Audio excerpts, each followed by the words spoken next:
Hey guys, what's up? It's Ryan. We're here today for a regular TF2 commentary, playing as the Saharan spy with the Dead Ringer on Payload Gold Rush. This was one of the first games I was playing after a few days after playing so much Dota 2.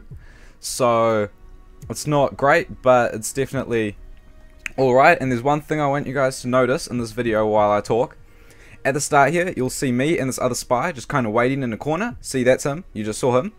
We're going to be waiting in a corner by their spawn. He gets impatient, dies straight away when he goes into their spawn. I'm patient, and I get like 3 kills instantly. So, you know, there's another thing to remember when you're spy. Just be patient, and you'll eventually get your kills. But anyway, this commentary is going to be about my thoughts on mechanical keyboards and maybe gaming mice if we have enough time for that. So, if you guys are wondering or don't know, I have a Coolmaster Storm Quickfire Pro gaming mechanical keyboard. A lot of you probably don't know what a mechanical keyboard is. And basically what it is, it's a louder version of a regular keyboard. And it's an actual switch. So every time you push down a key, it activates a switch. Whereas regular mushy keyboards are kind of like this membrane kind of thing that you kind of need to bottom out the key, like push it all the way down for it to activate. But with a mechanical keyboard, you just push it down a certain amount of the way, you get a click, and then you can kind of stop pushing, and then it kind of requires less effort, I suppose. Another thing is they're really loud. You can get different kinds of mechanical keyboards. There are different switch types you can get. There's Cherry MX, red, blue, brown, black, and green. Greens are fairly new, I believe, but yeah, my one is browns, and the bottom of the scale is kind of in weight force. Reds, and they require 45 grams of force to push down, I think. Blues require 50 grams of force, browns 55, and then blacks are something like 60. So blacks are made more for gaming, and kind of can tire your hands out if you plan to do a lot of typing, whereas blues are mainly made for typing. They're super loud, but not, you know, ideal for gaming, even though a lot of gaming keyboards these days, like the Razer Black Widow, have blue mechanical keys in them, which I don't understand why they even call it a gaming keyboard when it has blue switches. But reds and browns are kind of made for gaming, and each of them has a different sound.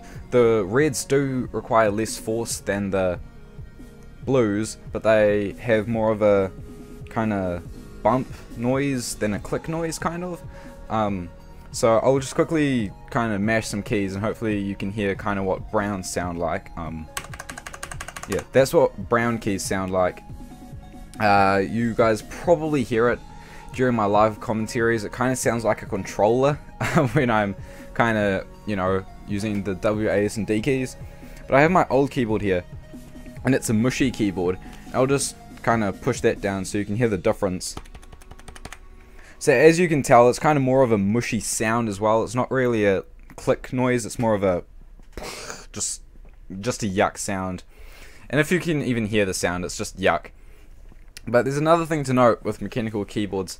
The keys actually stick up a lot, whereas with pretty much every mushy keyboard, the keys are kind of flat. But with mechanical keyboards, the keys are pushed up a bit more, and that can turn people away. But I assure you, it's just great. Mechanical keyboards also last a lot longer than regular keyboards. I think mechanical keyboards last at least 3 years, or something like that. I think it was like 10 times longer than a regular keyboard, which is pretty crazy. I think something that helps it with that would be that I'm pretty sure all of them, I haven't seen one yet that doesn't, but pretty much all of them have a gold-plated USB connector, so that extends the lifespan by quite a bit. And the cord for my keyboard is braided, and it's a lot thicker, It's probably maybe 2 or 3 times thicker than the cord for my older keyboard. And yeah, my one also has partial backlighting, which is quite nice if you're playing in the dark, but you know, it's not necessary, but it is a nice touch. My one cost me around 100 US dollars. It was quite expensive. I think different switches are a bit more expensive. I know that I could have gotten blue switches for like $10 or $20 cheaper, but yeah, it looks like we have a little bit of time. Oh wait, first, mechanical keyboards definitely worth the money. If you can pick one up and you want to do a lot of gaming but also some schoolwork, then I would suggest browns, and that's the reason why I got browns. If I wasn't planning on doing lots of schoolwork this year, then I definitely would have gotten blacks, because they would have made my gaming a whole lot better.